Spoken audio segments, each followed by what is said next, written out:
भजन लाल शर्मा सरकार आधारभूत ढांचे पर तेजी से कार्य कर रही है। पूर्व चिकित्सा मंत्री राजेंद्र राठौर। पूर्व नेता प्रतिपक्ष व पूर्व चिकित्सा मंत्री राजेंद्र राठौर का जोधपुर पहुंचने पर गर्मजोशी के साथ पुष्प वर्षा कर स्वागत किया गया। राठौर ने रविवार को सरदारपुरा विधानसभा क्षेत्र में 22 करोड़ रुपए के विकास कार्यों का उद्घाटन किया। इस आयोजित कार्यक्रम के पश्चात मीडिया से बातचीत करते हुए कहा कि भजन लाल शर्मा सरकार आधारभूत ढांचे पर तेजी से काम कर रही है। यहां तक कि पूर्व सीएम अशोक गहलोत के सरदारपुरा विधानसभा क्षेत्र में बड़ी परियोजनाओं के कार्य चल रहे हैं। यह सरकार की निष्पक्षता का प्रमाण है।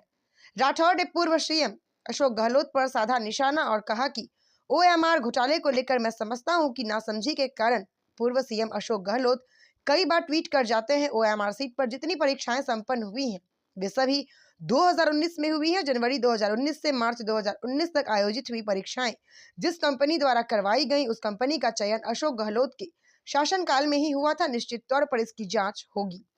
देखिए स्टार न्यूज प्लस के लिए राजस्थान के जोधपुर से नेशनल कोऑर्डिनेटर नवीन शर्मा के साथ सुनील राजौरिया की रिपोर्ट। खड़े हैं, ग्राउंड में खड़े हैं, अन्य लॉन में खड़े हैं, क्योंकि स्टेज के सामने खड़े हैं, उनसे निवेदन है कि कृपया आप विराजें। एक बार जोरदार तालियों के साथ उस महान व्यक्तित्व का स्वागत करें जिन्होंने अपनी प्रतिभा, अपने परिश्रम और अपने पुरुषार्थ से समूचे भारत और समूचे विश्व में एक अलग छाप छोड़ी है। 7 बार के लगातार देवेंद्र जी जोशी का वल्लभ सिंह की पार्टी बना सर विधायक ने मुख्य मंडल अध्यक्ष लाल सर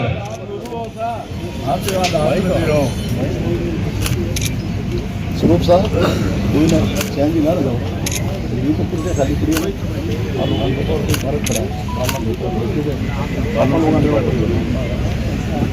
एक बार और निवेदन है मंच की तरफ से और हमारी आयोजन समिति की तरफ से कि जो भी मानव और जनता का दिल जीतने का जो उन्होंने पुरुषार्थ किया है और उसी का परिणाम है इतनी बड़ी संख्या में इतना बड़ा देश का सबसे बड़ा प्रोजेक्ट समाज से आने वाला है और कुछ बजट भी आने वाला है। इस तरह की उम्मीद अब आने वाले समय में मैं समझता हूँ आने वाले 1 या 2 महीनों में प्रधानमंत्री जी से मुख्यमंत्री जी समय ले रहे हैं और रिफाइनरी का उद्घाटन और इस पश्चिमी राजस्थान के लिए हो जाएगा।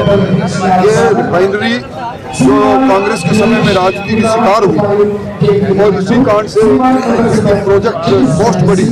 अब ये अपनी लाइन पर है। मैं समझता हूँ रिफाइनरी के बाद में राजस्थान के अंदर हमारा टैक्स रेवेन्यू बढ़ेगा और राजस्थान के अंदर लोगों को रोजगार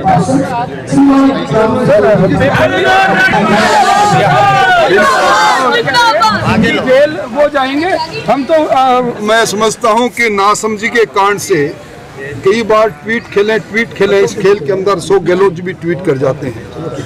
ये सारी परीक्षाएं जो ओवरऑल सीट के आधार पर जिनमें गिरफ्तारियां हुई है 2019 में हुई, जनवरी 2019 से लेकर मार्च 2019 तक, और जिसने कंपनी ने इसकी परीक्षा कराई उसका चयन भी अशोक गहलोत जी के शासन में हुआ।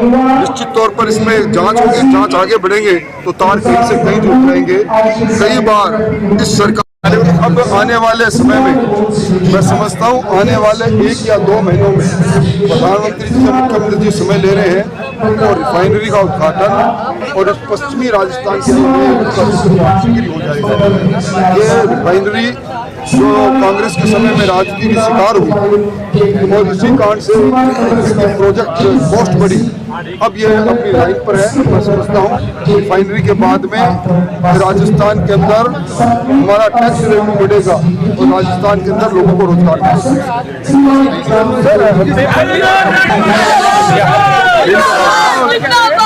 जेल वो जाएंगे। हम तो मैं समझता हूँ कि नासमझी के कारण से कई बार ट्वीट खेलें इस खेल के अंदर 100 गहलोत जी भी ट्वीट कर जाते हैं। ये सारी परीक्षाएं जो ओवरऑल सीट के आधार पर जिनमें गिरफ्तारियां हुई है 2019 में हुई, जनवरी 2019 से लेकर मार्च 2019 तक। और इस जिसने कंपनी ने इसकी परीक्षा कराई उसका चयन भी अशोक गहलोत जी के शासन में हुआ। निश्चित तौर पर इसमें जांच होगी, जांच आगे बढ़ेंगे तो तार कहीं से कहीं जुड़ जाएंगे। कई बार इस सरकार पर आरोप लगाने से पहले भूल जाते हैं जो वो उंगली उठा रहे हैं वो 4 उंगलियां उनकी तरफ ही मुड़ गई। मान के चले कि उनके खुद ही निजी जो मकसद थे, उनके पर्सनल ये